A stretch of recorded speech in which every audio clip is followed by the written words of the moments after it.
Hello, everyone. Thank you for joining the senior thesis presentations in the Department of Earth and Atmospheric Sciences. This event was recorded on May 8, 2020 at our unprecedented WebEx teleconference. This wonderful event was attended by numerous current geology majors, PhD students, current and former faculty, and even some alumni of the geology program. So we were very glad to see everyone there. Because we had some problems recording the first minutes of our event, I'll start by introducing our three defenders, Chelsea Thibodeau, Dan Figac, and Nolan Gamet. And they did great, as you shall see. Now they truly can call themselves 2020 CMISH graduates. And I will start with Chelsea. She will give a presentation on the evaluation of the log-derived porosity of the Antrim Shale, Michigan Basin. As you know, Chelsea has been a very active leader of AIPG and a fierce researcher, really, mentored by Dr. Natalia Zakharova. They already gave some presentations at the National American Geophysical Union conference in 2018. Chelsea's really been an active leader of AIPG, but did you know that she actually transferred to the geology major after starting as a music major? In any case, again, I apologize for the small hiccup of the lack of recording the first few minutes. I will let you read the introduction, and then Chelsea's voice will take it from there. Thank you again for joining us. Log quality, as you see, is another challenge with this formation, and we'll get into that in a little bit. So our favorite Michigan Basin, it is 80,000 square miles, and it overlays the North American Craton. And the Michigan Basin shows a transitional period from a carbonate sea to a classic depositional setting. And as we geologists are all aware, it does not outcrop very well, especially in the lower peninsula. We're covered by Pleistocene age glacial sediments, which gives Michigan its very interesting topography, right? But the Antrim Shale specifically is an upper Devonian to lower Mississippian age formation, and those classic sediments, those detrital sediments, come from the Acadian highlands. And something really special about the Antrim Shale is that it's a biogenic gas. So, thermogenic gas, you have your gas matured or cooked through heat and pressure processes, whereas biogenic gas, the gas is produced just by microbial processes. So, kerogen is important. It interbeds with, Chelsea, yeah. I think we just lost your share screen. We're seeing you now. I mean, you're on a roll. It sounds great, but we want to see your slides too.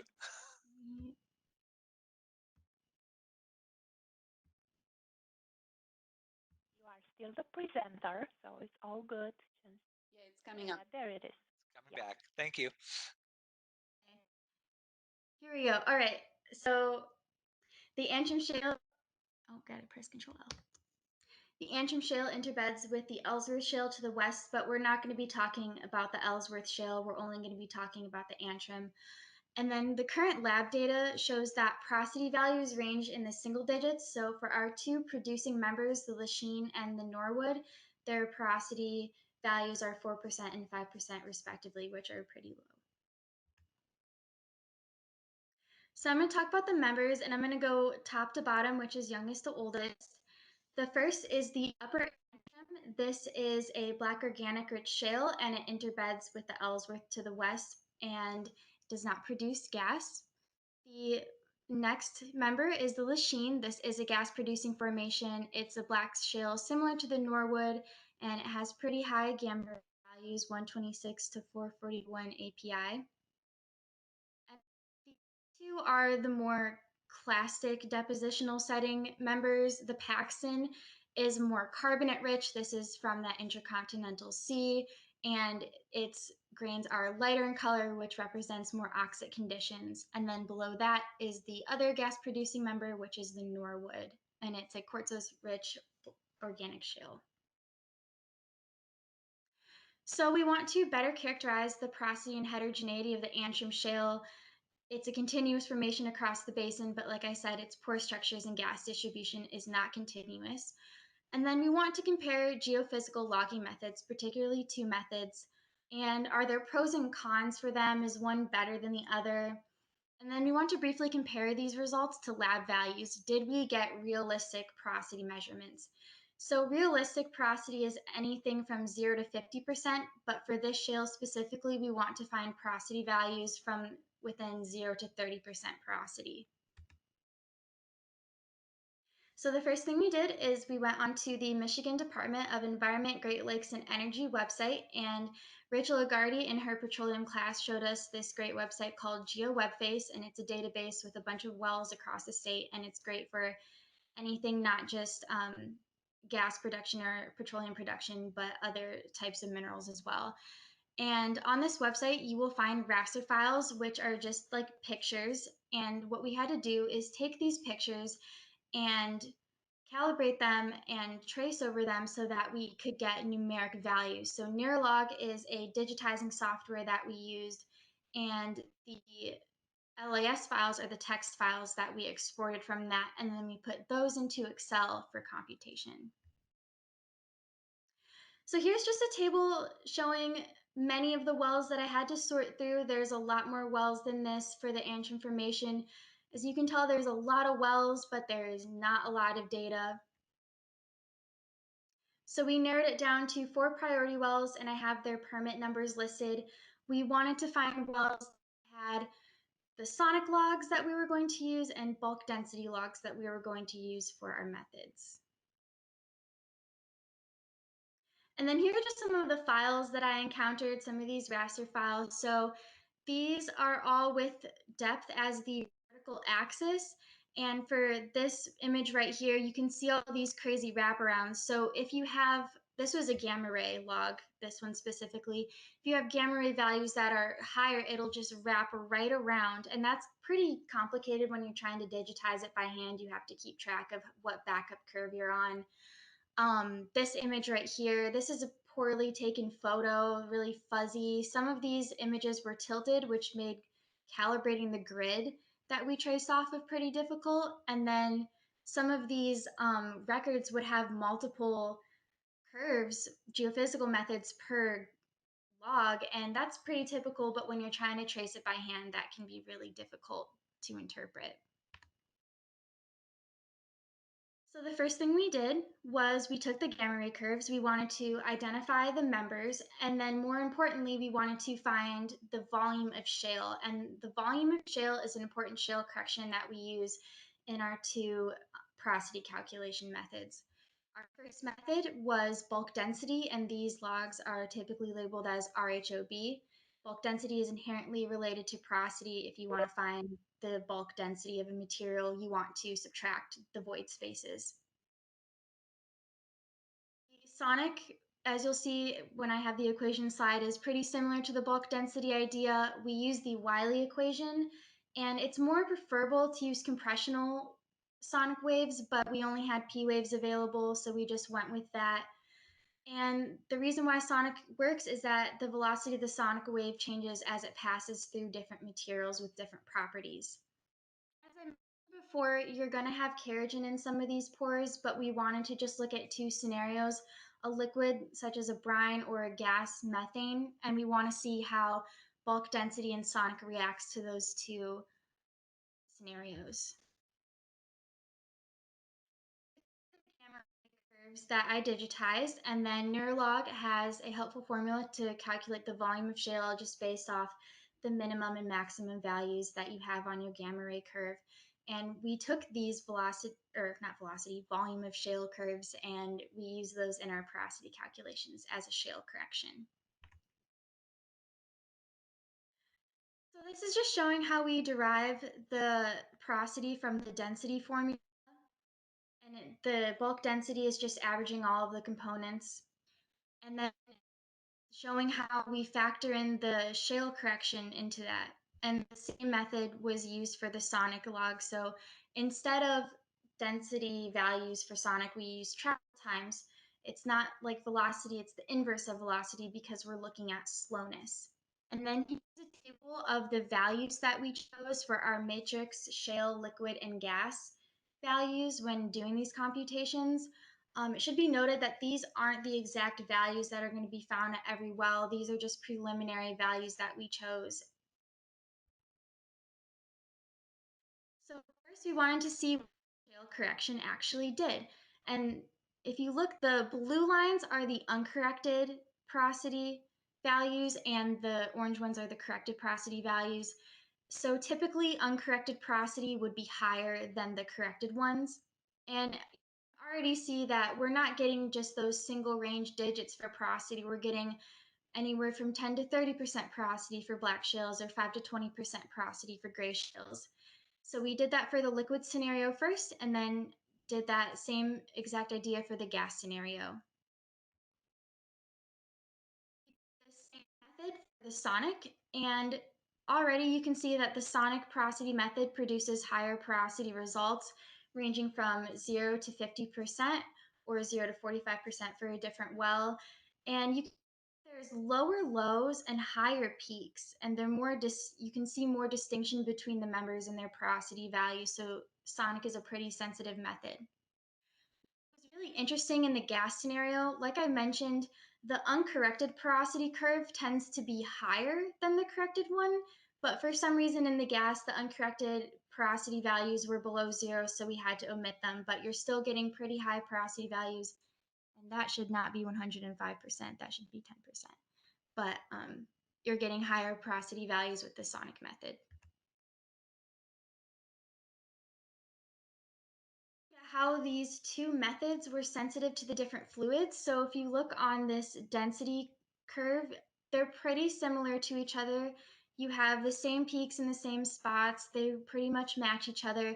But the sonic method, again, produces higher results and can have higher peaks and lower lows. So the sonic method is incredibly sensitive to the fluid that it's in or measuring.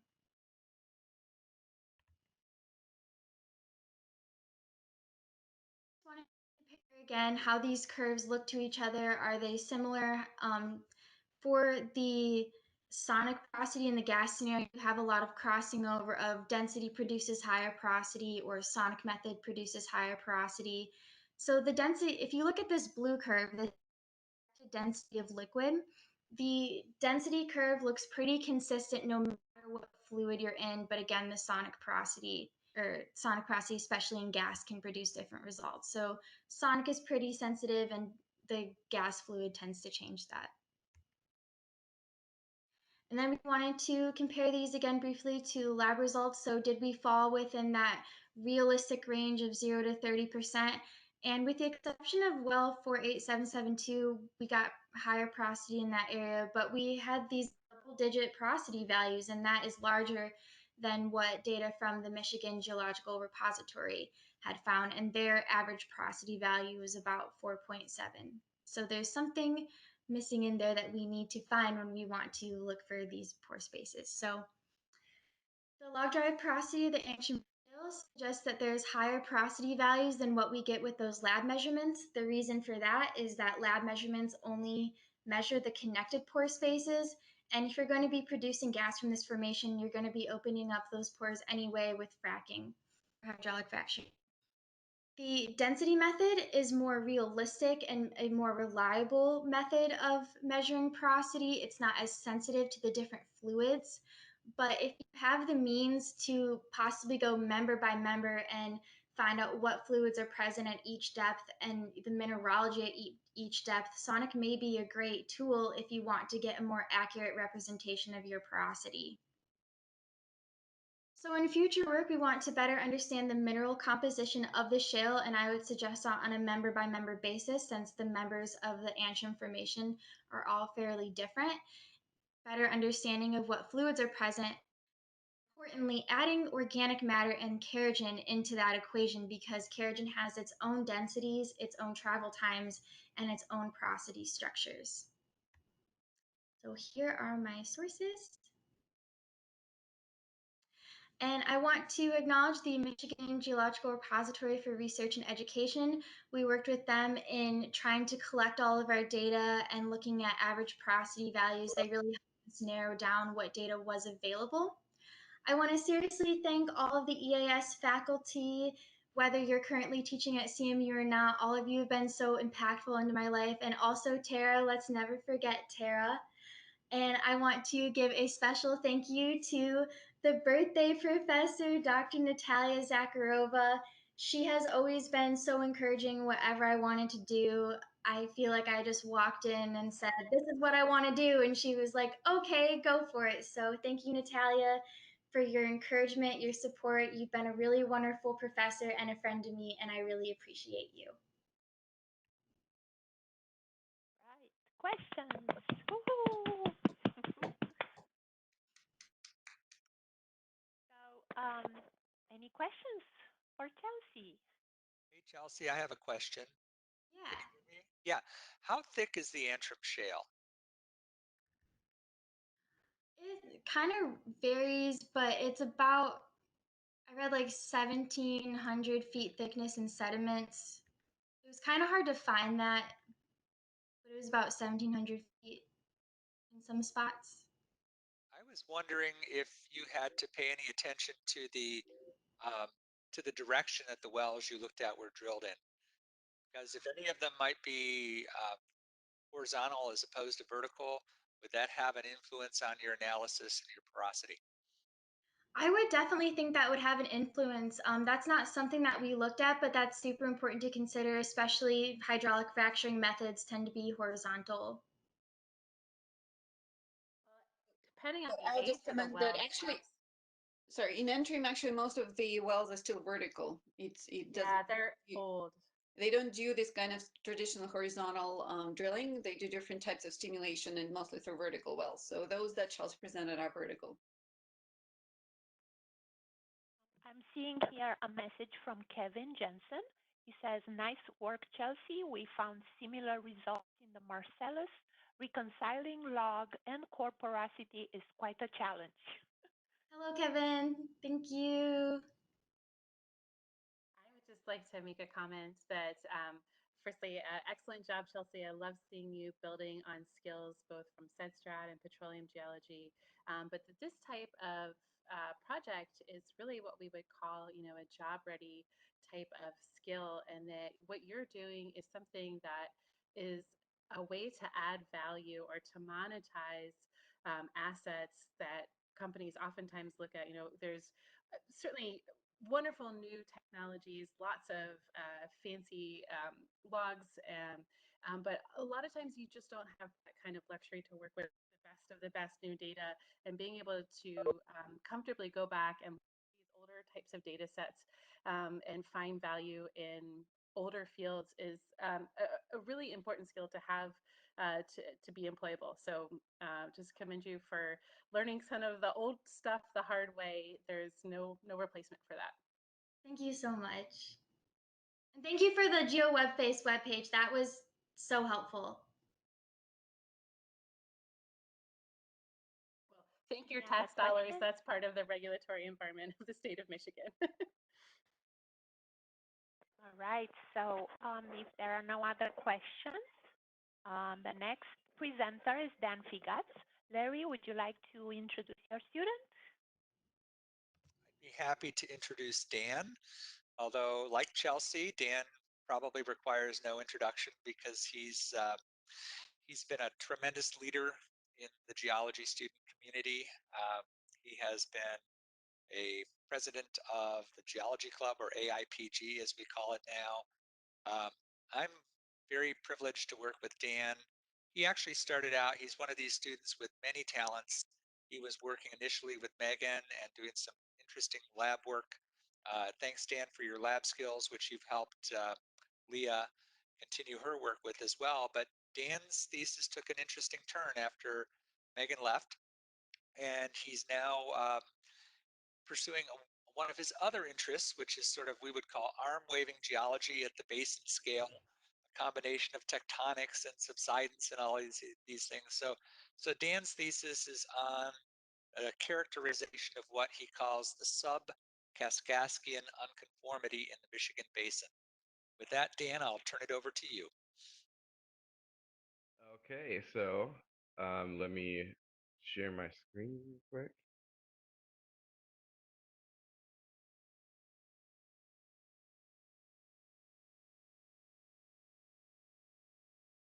Okay, do you see everybody's face in there also, or just the presentation?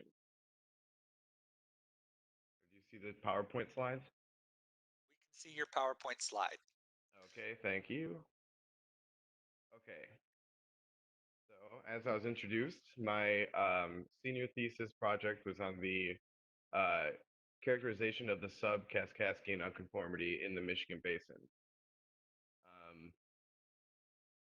So the purpose of this was to, I wanted to better understand the development of the Michigan Basin and what went into that. I wanted to look at what was missing from the rock record, use that classic geology detective work to find some answers, to find out why the lithology changed across this boundary. And also just because I really like the Devonian. It's one of my favorite times in the Michigan geologic history. It's the age of fish. So, all right. Next.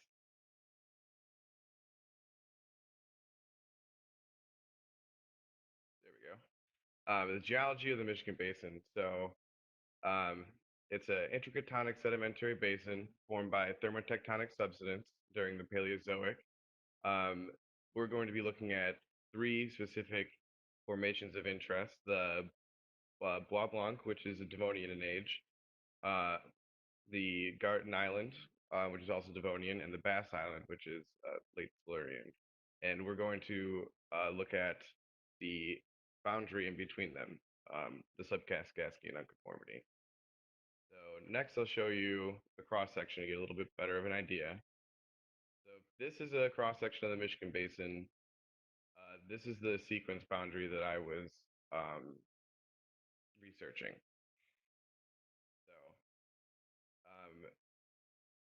fitting it into Sloss's supersequences.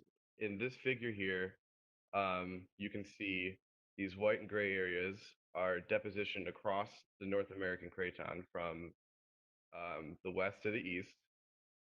And then these black areas are non-deposition or erosion. So basically, this is where rocks are in supersequences laid across the whole basin, or sorry, the whole craton.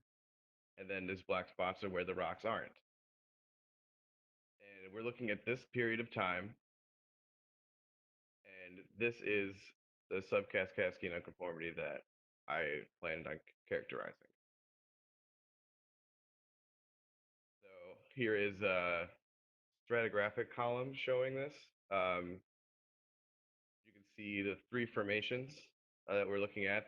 The Bois Blanc here overlays the Garden Island, which these two are separated from the Bass Islands by the Sub-Kaskaskian unconformity. So that gives you a good idea of where it is spatially.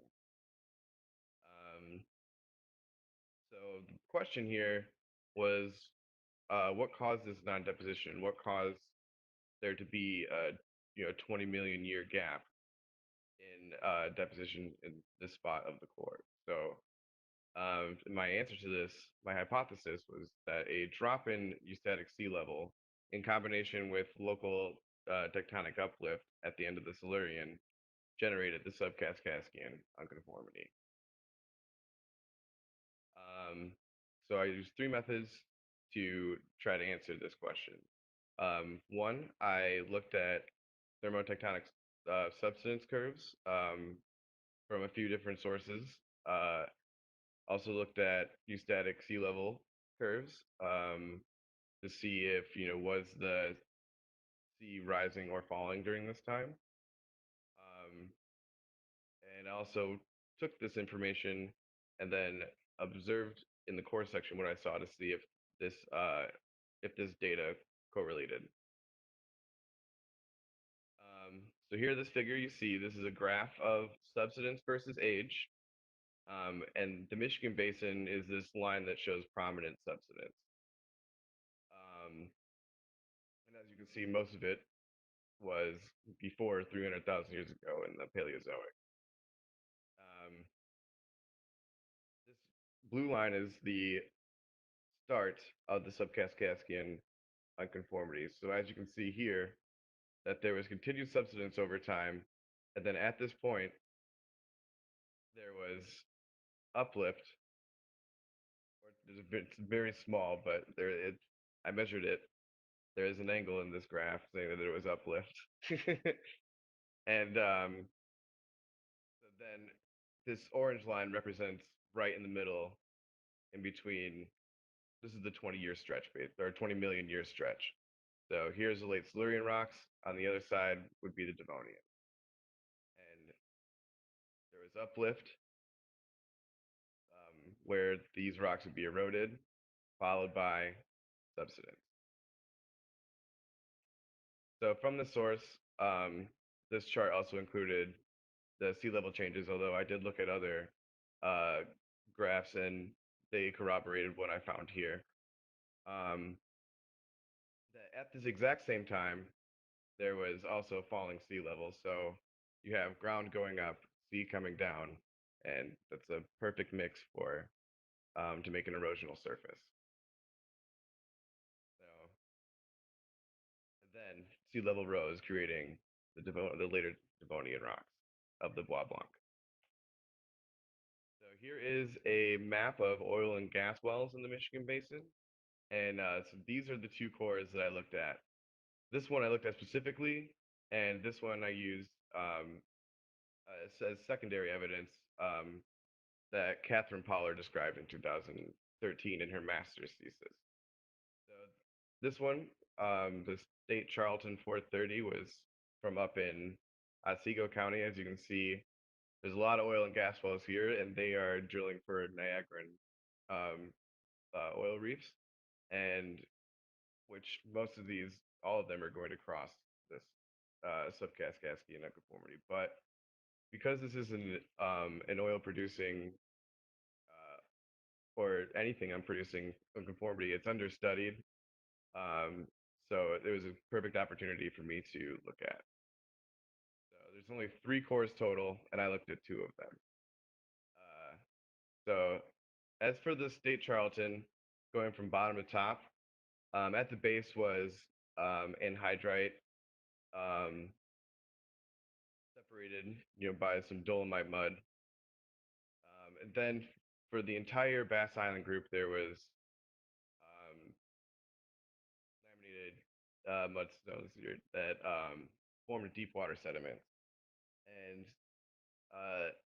it was uniform for, like I said, the entire core almost. There was a few flakes, speckles of gypsum here and there, and some oil staining, but things were the same for a long time. And then suddenly there's this line here, a shift is where I think the contact is, because then it goes into a lighter colored, which could be weathering from being exposed or something. But the fossiliferous limestone here, there's some sort of moss or bivalves or something here, and this tested as limestone. I didn't have to scratch this at all to make it fizz with the hydrochloric acid. And then we get some bioturbations and maybe some mollusk shells here, and then another unconformity. So from here to here is the Garden Island Formation, and then it starts shifting into this cherty bioturbated limestone, and that's for the remainder of the core, which is the Bois Blanc Formation. So that here is the contact. The nature is pretty sudden. And in the Gregory #2 core, Catherine Pollard found close to the same thing, except the Garden Island Formation is not included in this core, but is deep water sediment, um, followed by contact. Then here's some bioturbation, and then in the rest of the core there was also more. So it was like what I saw in my core. And so then I took all this information that I described and I put it into this easy to read diagram. So bottom up, we had the anhydrite, goes through until the Garden Island Formation, where you find some fossils, and then bioturbation throughout.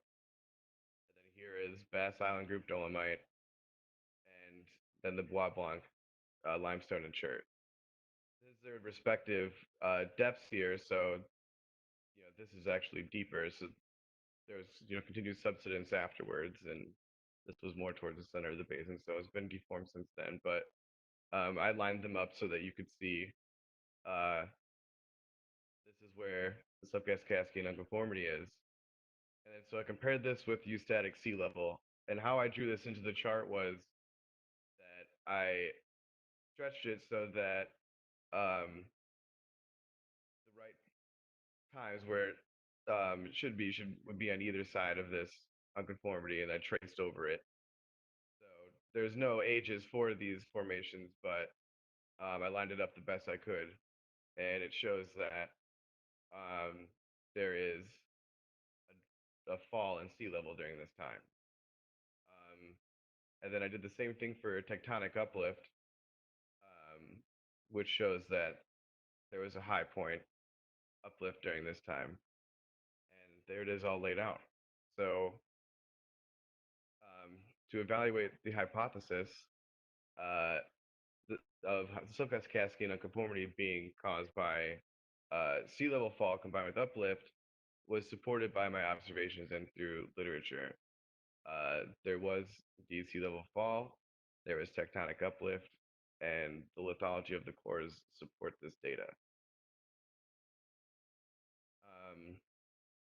That's all I have. So I'd like to give a special thanks to Dr. Lemke for picking me up and taking me on as my advisor, for his guidance, resources, and encouragement, all the people he hooked me up with and everything.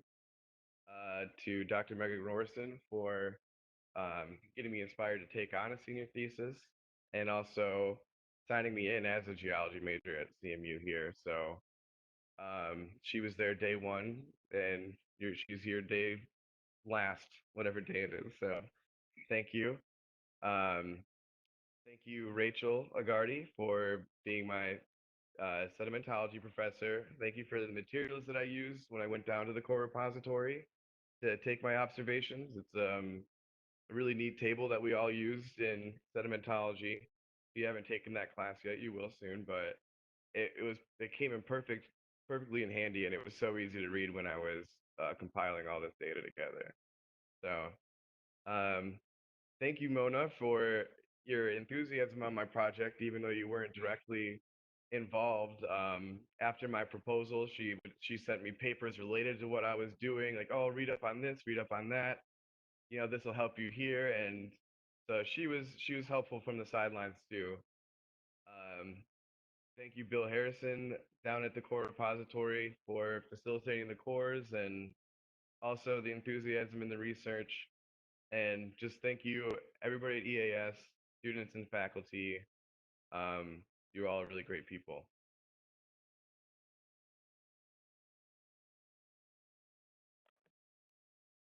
Yay! All right. Thank you.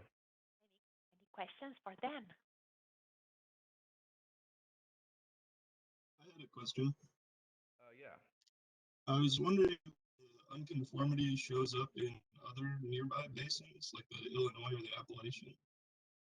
I haven't looked into that, but it is something I'm interested in, and I'm actually going to be moving down towards the Illinois basin in Indianapolis. So, like, it's craton wide. So, if you go back to Sloss's super sequences here, um, it should be there in other basins. So, if you take this framework and apply it to other basins on the North American craton, you should see non-deposition at this time from the Cordilleran to the Appalachian.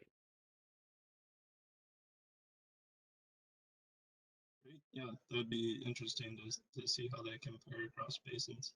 Yeah, it should be there according to SLOS, but I have not looked into it perfectly or personally. Hi, Dan. Excellent job. Just wanted to say I love seeing you all apply your knowledge from sedimentology and stratigraphy. And just want to let everyone know we had invited Dan to share his work and his findings with our class, and unfortunately weren't able to get that in before before everyone's lives changed, basically. But Yeah. I'm going to take this recording and share it with my students. And I love to see all of you taking the things you learned and going out into the world with them. Oh, thank you. Nice job. Thank you. Dan, sorry. Go ahead. Okay, quick question. When you compare two different wells, there were slight differences, right? Like one of them had the limestone. Do you have just any thoughts on, is it just the geographic difference, or there were slightly different conditions, or I think that maybe it was at a different spot on the carbonate ramp, so it was showing different bases. So it like that location of these seems to be out farther towards the center of the basin. So in my paper, I have maps of the Devonian rocks, but um, in the Devonian and the Silurian, this would be more towards the deeper marine sediments. So there wasn't as much paratidal formations in the Gregory core, but there was a market difference. okay, sounds good. And while we're in here, just a quick comment that the Niagara reefs are those linear features that have green labels. The Oh, okay. the red cloud is actually Antrim Shale gas. I'm sorry. I Comment, but it doesn't matter. Great job. Yeah, imagine going after the Antrim Shale and then messing that up. Like, Yeah. oh, but thank you. Okay, mine's quick comment also. So congrats, Dan, on wrapping it up and taking this on from like a huge change. We were talking about a whole bunch of different There was ideas. paleobiology and like, Yeah. yeah, no, I was, Yeah, all it kinds was of different cool. things. So I'm really happy to see how you tackled a tricky set of questions. And this is like a tough one in geology, right? It's where you have the absence of evidence. And it's a chicken and egg too. Do we have absence of evidence for this reason or this reason? And it's probably both. And so this kind of approach where you're using both what's already known um, or expected from a general scale, but also looking at the details of how those records were put together is like a valuable step in any progress we're going to make on those kinds of big, like you said, armchair questions in geology. So Yeah. way to dig in and give it a go. It's a challenge.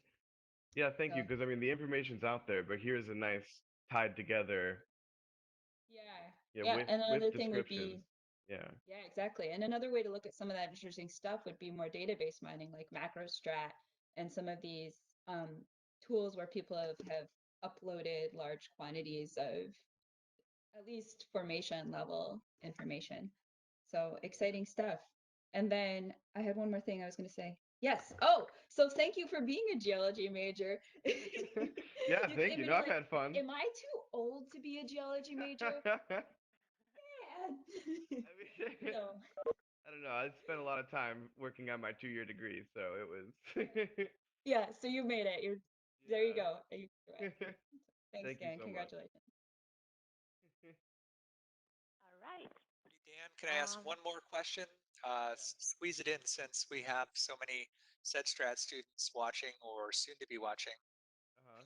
How would you characterize each of those formations within a sequence stratigraphic framework now that you've looked at their facies and you know where they sit relative to that sequence boundary?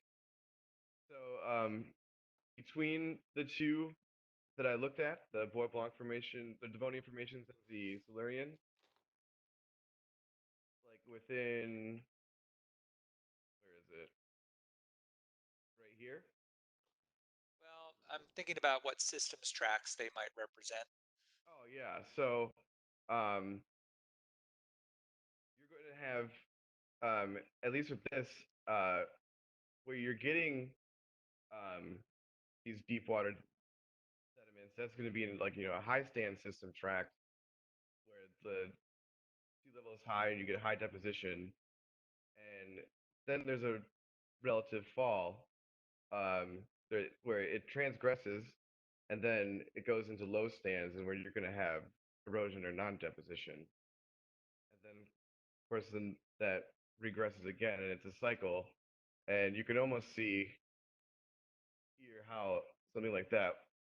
I mean, this is way more broad. Like every deposit on the North American craton isn't a sedimentary, deposit like this, but um, yeah, you can see that, like, for example, that it was a high stand here at the Bass Islands.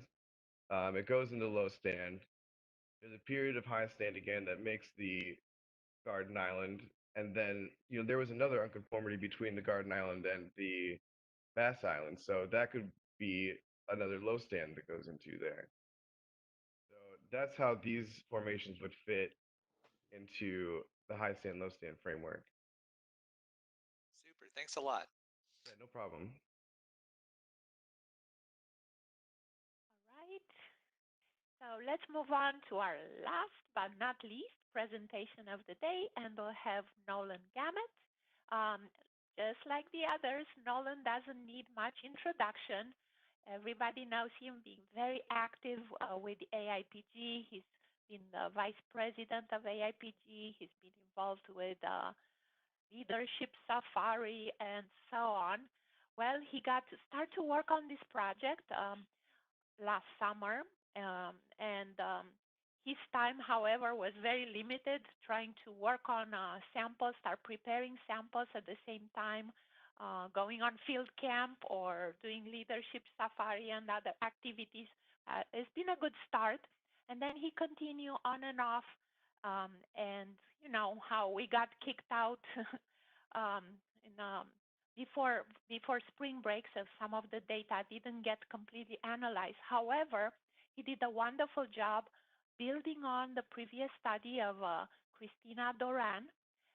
And so here we are adding a little more to the story about spodumene. The title of his talk today is Distribution of Trace Elements in Spodumene, Insights from Preliminary Cathodoluminescence, p-XRF, and Scanning Electron Microscopy Results. So take it away from here. If we pass the ball to I just did that, I believe. oh, you got it? Okay. Yeah. Oh, okay, yes. Oh, I thought it was still Dan. Sorry. There we go. No, I think I surrendered it. Okay, it's all good. And we could hear your voice just fine. And your screen is coming up. Yes. You see it? Yes. All right, like Mona said, my name is Nolan Gamet, and this is my senior thesis.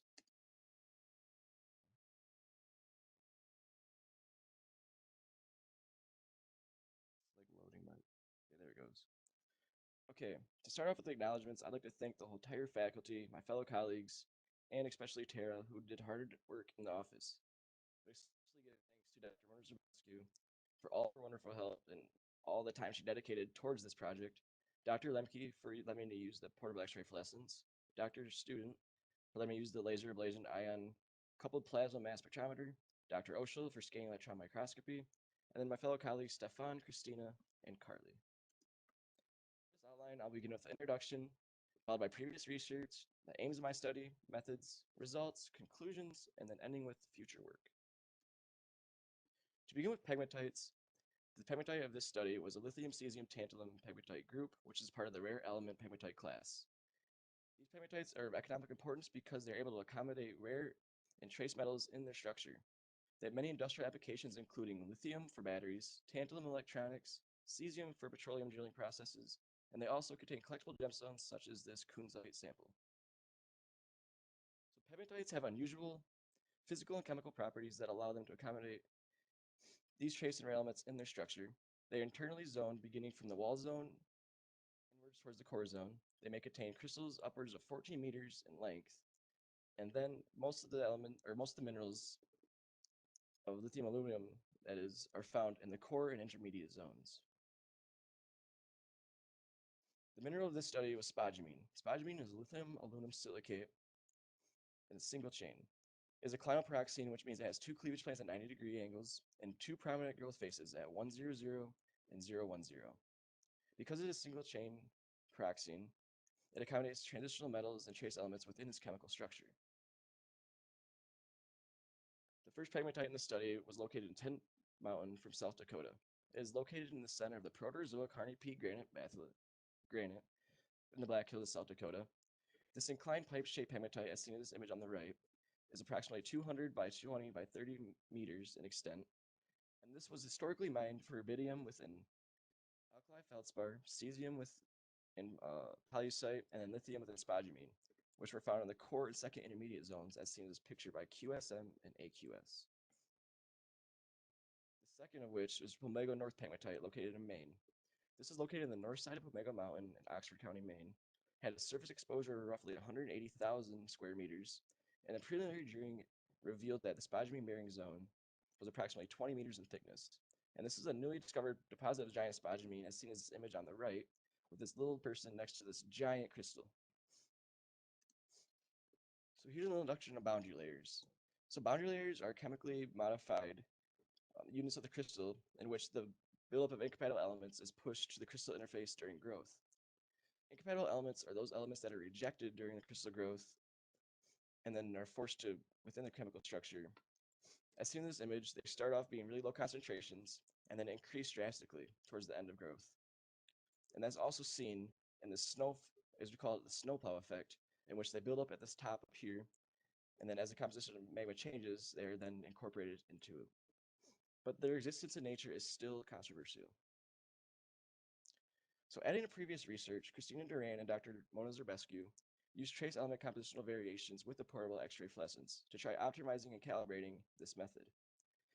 With this data, they were able to recreate a first-of-its-kind maps with samples of this size, roughly 30 centimeters by 30 centimeters. To make these maps, they used the p-XRF counts, as seen here. But they still had two questions remaining. They tried to determine if the primary growth of spodumene was a result of a solid solution in the crystal, and then they decided the causes of iron, tin, and magnesium anomalies, where they came from. To do this, we selected a thin section location on the sample TM17 that included one of these anomalies, along with the other cooler portions of the zone. The biggest aims of this study was to first try to determine and figure out why and how these giant crystals form. To do this, we investigated trace element distribution in the medium to giant-sized spodumene, and then is the mimetic chemical signature overprinted by secondary alteration? And then do these chemical zones relate to crystallography? So if this is the case, the incompatible elements should increase in the outer growth zone, and the compatible elements should decrease in the outer growth zone. The second biggest aim of this study is the economic importance. So the rapid collection of p-XRF data in the field would be of great importance to exploration companies because it could potentially save a lot of money. Because the purity of spodumene is decreased with the increase of trace elements such as iron and magnesium. And as seen in this picture over here, we have fellow colleague Stefan looking very happy next to this giant pegmatite crystal. The methods I included sample preparation, petrographic microscopy, CL, SEM, p-XRF, and the data processing and plotting. For the sample preparation, I began with slabbing the crystals perpendicular to their c-axis. This is an example of the giant spodumene crystal from Tin Mountain that is roughly 30 centimeters in diameter. This is the medium spodumene crystal from Pulmego North pegmatite. After slabbing the crystals, I crystallographically oriented them based on cleavage planes and growth faces. Following that, I clearly washed and rinsed the samples to rid of any saw marks or any trace elements, contaminants, etc. For scanning electron microscopy, we use this to document and characterize the mineral inclusions in the polysilicon section chosen from TM17. Backscatter electrons were used for the high-resolution imaging, and energy dispersive spectrum were used for chemical analysis to make the 2D maps. And then we use the Hitachi 3400N2 scanning electron microscope located in the CMU Biosciences building. For the p-XRF, we use the Bruker Tracer 5i, which is this gun-looking machine over here that was attached to this in-house apparatus. So this device shoots electrons into the sample and it produces these spectra on this program called RTAX. And then these spectra were used to map the elemental compositions. The elements we chose are listed here, and we chose these elements because they were above the detection limits from the device. Prior to doing the p-XRF tests, I overlaid a grid of 143 points, each spaced at equal increments of 5 millimeters to maximize the resolution of the final 2D images. Each increment was approximately 60 seconds long. For the data processing, like I said, the spectra was recorded in RTAX.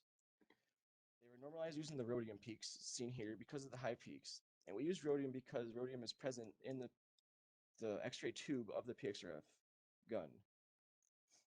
To normalize these, we used the rhodium counts in ppm and then divided that by the counts, or the photon counts. And then that following, or the resulting value was then multiplied by the element of interest, or photon counts. And then we used, or these elements that we used had low detection limits of like 1 to 10 ppm, as seen here, this small gallium curve. And that's why we also rid it of rubidium, because the curve was so small and under detection limits. So for SEM and reflected light microscopy of the TM spodumene, as seen in this thin section location, we located the inclusions along fractures. With SEM, we were able to identify these minerals as cassiterite, as seen in this SEM picture, and then bixbyite, which is a manganese iron oxide. And then also seen down here is a cassiterite crystal in reflected light and the cassiterite crystal in SEM. So the results from TM and PM were pretty straightforward. The PBM overall had lower concentrations of trace elements throughout the entire crystal. As seen here is this top TM sample. Iron ranged from around 1300 to 2300, whereas the iron for the PBM ranged from 1200 to 1500 or so, and that could be also carried on to the manganese, gallium, and tin. So based on these results, we were able to distinguish two distinct zones. First, we looked at the hand sample. You could see a distinct coloration of white on this outer rim we called zone 2, and zone 1, which is more dark and gemmy colored. We were then able to add these zones using the tin map on Abel, in which zone 1 had very high counts and zone 2 had low counts. These zones were also drawn in that are parallel to either cleavage planes or growth zones, but it was still unknown whether they were primary, secondary, which form these zones. These zones were then also carried on to iron, magnesium, gallium, and germanium, in which iron and gallium, seen on the left, displayed similar variations compared to tin, and magnesium and germanium were almost opposite, in which they mostly contained low counts in zone 1 and high counts in zone 2. Furthermore, we constructed histograms which showed that iron and tin had more negatively skewed distributions, which we then determined that zone 2 had the lower counts and zone 1 had the higher counts, as seen in iron and tin. And then manganese was more of a normal or Gaussian distribution, and was harder to determine the zone differentiation because it was more randomly spread around the crystal. We then constructed scatter plots that also show this similarities, in which iron and tin had a positive correlation, and this can also be seen with the low counts in zone 2 and high counts in zone 1. This can be seen across all the maps, including tin versus manganese, manganese versus iron, and germanium versus tin, in which zone 2 had the lower counts and zone 1 had the higher counts. So as the proposed model talked about in the beginning of the incompatible behavior, or the snowplow effect, the manganese and germanium had this behavior. So because the high counts were in zone 1 and the low counts in zone 2, this is explained as the composition of crystal changed. They were pushed along until they were finally forced to become a part of the crystal. Oppositely, or contrarily, iron, tin, and gallium represented a compatible behavior, as we call this the vacuum effect, in which they started off with high concentrations of compatible and then resulted in towards lower concentrations as the crystal grew. For conclusions, we identified the tin and manganese hotspot anomalies, as we call them, to be explained by mineral inclusions such as cassiterite and bixbyite along fractures and cleavage planes. The overall trace contents were lower in PBM when compared to the Tin Mountain. And then we converted some of these weight percents in iron oxides, in which Tin Mountain revealed to have 0.6 with a standard deviation of 0.2, and PBN had iron oxide weight percent content of around 0.2 with a standard deviation of 0.01, almost 3 times lower. The chemical zoning from the Abel maps and seen in the other data statistics suggests that the evidence of boundary layer was preserved in the crystal structure and was not affected by secondary processes and alteration. While tin, iron, and gallium behaved compatibly, manganese and germanium behaved incompatibly. For further work, more lines of evidence are required. To do this, just more samples need to be tested to make sure this method works, to investigate the trace element contents, and then to apply this method in the field, as seen by Niels here shooting this spodumene, this freshly cleaved spodumene sample. And then that would therefore determine whether or not it'll be useful to save money for exploration companies in the future. Any questions?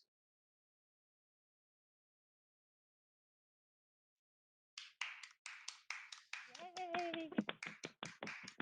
Nice job, Nolan.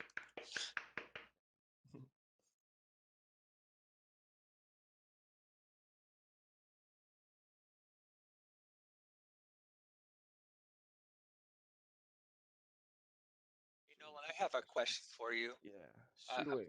I'm curious. This makes a lot of sense the way you explained it, and I appreciate the presentation. The snowplow effect versus the what was the Vacuum. Yeah. Vacuum. the vacuum effect. So you made a couple of cross plots of your different elements. Did you have one that showed a compatible element versus an incompatible element? Yes. 1 second. So germanium. That last no, those So were the right here, cross plots. I this think red you are right quad. there. Yeah. Yes, Yeah. right here. So germanium versus tin. So germanium was the one that was, forget my bad, was the incompatible, right? And tin was compatible, and that can be seen here. So like zone 2, which we're supposed to have the lower counts, or zone 2 had the high counts of germanium versus low counts in zone 1. Okay, that makes sense because I'm thinking you're going to have an inverse relationship where you have high concentrations of your incompatible element. You might have low concentrations of the compatible element and vice versa. And I think I kind of see that there. So very good. Thank you.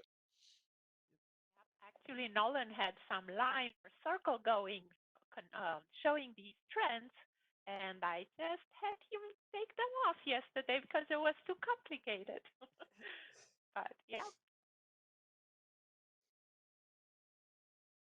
Kind of ties into the question I was going to ask, but also I want to say congratulations, Nolan. You also Thank you. survived the transition, so well Oh done. yeah. So I'm kind of curious about a couple of things, but one is whether this splitting of compatible and incompatible in this particular like fluid composition is something that people have observed elsewhere, or is this sort of peculiar to this particular situation? How does it fit in with what other people have done elsewhere? So it does fit in with what people done elsewhere, but not to this extent. So most of these like boundary layer experiments were conducted on like microscopic scale, showing like small zones that were more distinct. Whereas this study shows like the medium to large scale, like I said, like 5 to 7 centimeters, all the way up to 30 centimeters in diameter, which is pretty crazy. What was the first part of the question again? My bad. What was the main thing is if like geochemically it made sense with what's known about those elements in the context of this particular fluid chemistry. Yeah, so I know studies by Dr. Sirbescu show this as well, like I said in the microscopic versions, but then not much has been done that we know of, at least within these like large or medium to large to giant sized crystals. The follow-on then is, so if what you find is common and that's how these minerals are distributed, what are your advice to the, how does that then play out with mining companies? Are they going to just specific holes? So I mean, if you find giant samples like the one seen in the pictures at the start, like that big of scale, you could quickly grind away. Like Niels and Dr. Rescue were able to grind away sample. I showed in the beginning. The samples, so Stefan they were as able to well. grind. We're Yeah, doing and lots of Stefan. grinding, polishing the surface in the field. So they grinded away the surface on the field as seen like over here, and then they shot it with a p-XRF, and then from that data you could see pretty much based off the chemical analysis. So if the iron and manganese counts are really high compared to other locations, it wouldn't be as feasible or costly to mine them because they'd be less pure, and it's harder to like in the metallurgy or metallurgy processes to separate the iron and magnesium from the lithium in the spodumene.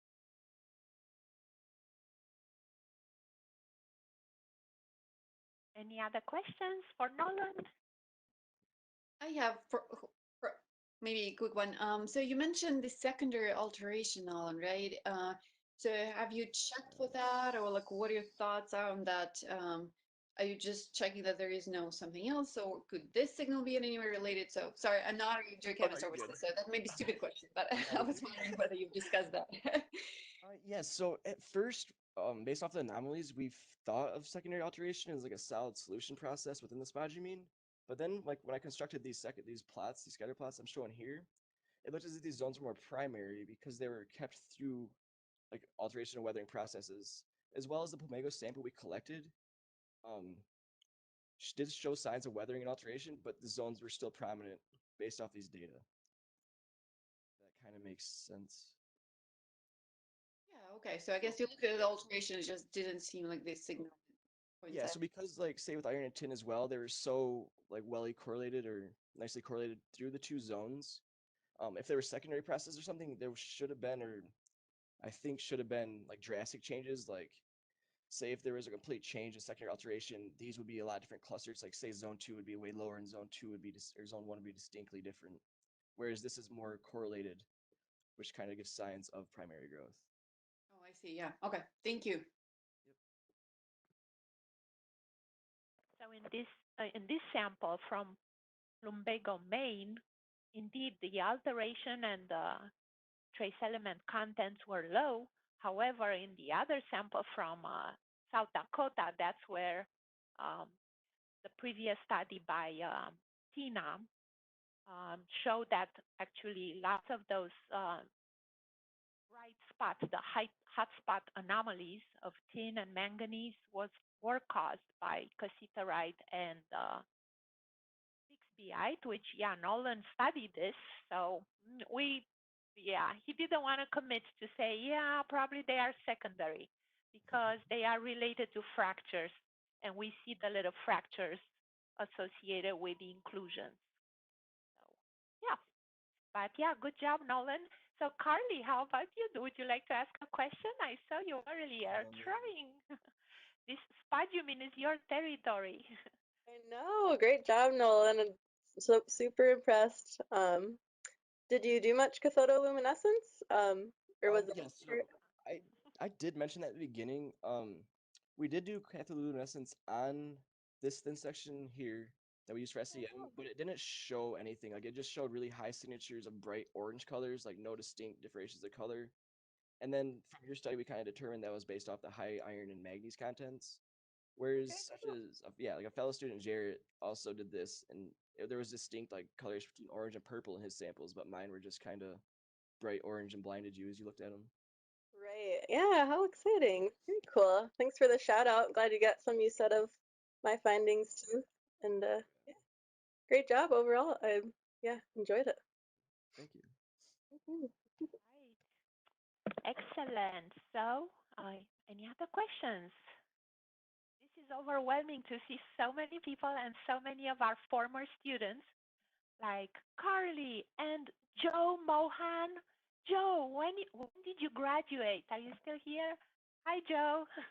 Hey, yeah, I graduated in 2014. 2014, Nice. and now you are a PhD student, right? Still, or are you done? So just, hey everyone, this is Joe Mohan. Probably maybe Jim and Mercedes remember Joe. And where are you now? Just a quick. I'm at the University of Maine, so not too far from Plumbago Mountain. Uh-huh. Hey, we can stay with you next time when we visit. Excellent.